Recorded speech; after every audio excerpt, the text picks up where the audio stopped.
Hi friends, ఈరోజు నేను చూపించబోయే రెసిపీ బేసన్ లడ్డు. ప్రాసెస్లోకి వెళ్ళిపోదాం ఫ్రెండ్స్. నెయ్యి వేసాను, పెద్ద స్పూన్ మైని ఒక 2 స్పూన్లు.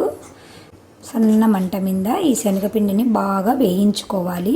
ఎందుకంటే ఇది శనగపిండి కదా, పచ్చివాసన పోవాలి కదా, అందుకు కలబెట్టుకుంటూనే ఉండాలి, లేదు అంటే మాడిపోతుంది.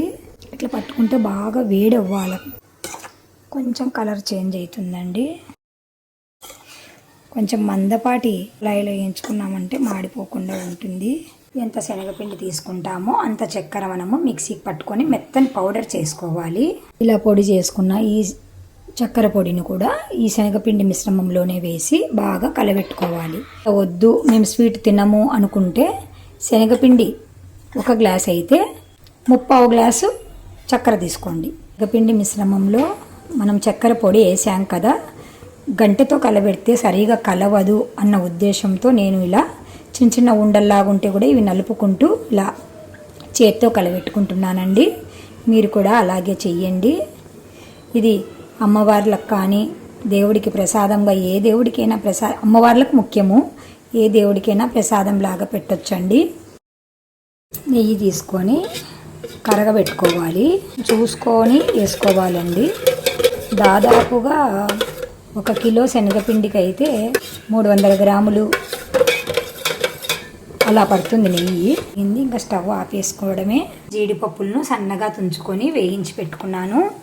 ఈ జీడిపప్పు పలుకులను ఈ మిశ్రమంలోనే వేసుకోవాలి. కరిగించుకున్న నెయ్యి మిశ్రమాన్ని ఈ పిండిలోనే వేసుకొని బాగా కలిసేటట్టు గంటెతో అయినా కలుపుకోండి, చేత్తో అయినా కలుపుకోండి. ఫస్ట్ కొంచెం సేపు ఇట్లా గంటెతో కలిపిన తర్వాత చేత్తో కలిపితే బాగొస్తుంది. ఈ మిశ్రమంలోనే యాలకులను దంచుకొని ఇలా కలుపుకోవాలి. కలుపుకున్న తర్వాత ఇవి ఉండలుగా చుట్టుకోవాలి. భగవంతునికి నైవేద్యంగా పెట్టి భగవంతుని అనుగ్రహం పొందండి ఫ్రెండ్స్.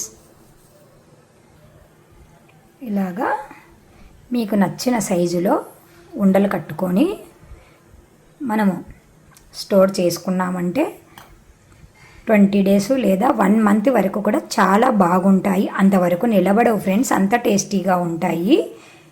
ఈ బేసన్ లడ్డు చాలా బాగుంటుందండి. తప్పకుండా మీరు ట్రై చేసి మీకు ఎలా వచ్చిందో మాకు కామెంట్ రూపంలో తెలియచేయండి ఫ్రెండ్స్.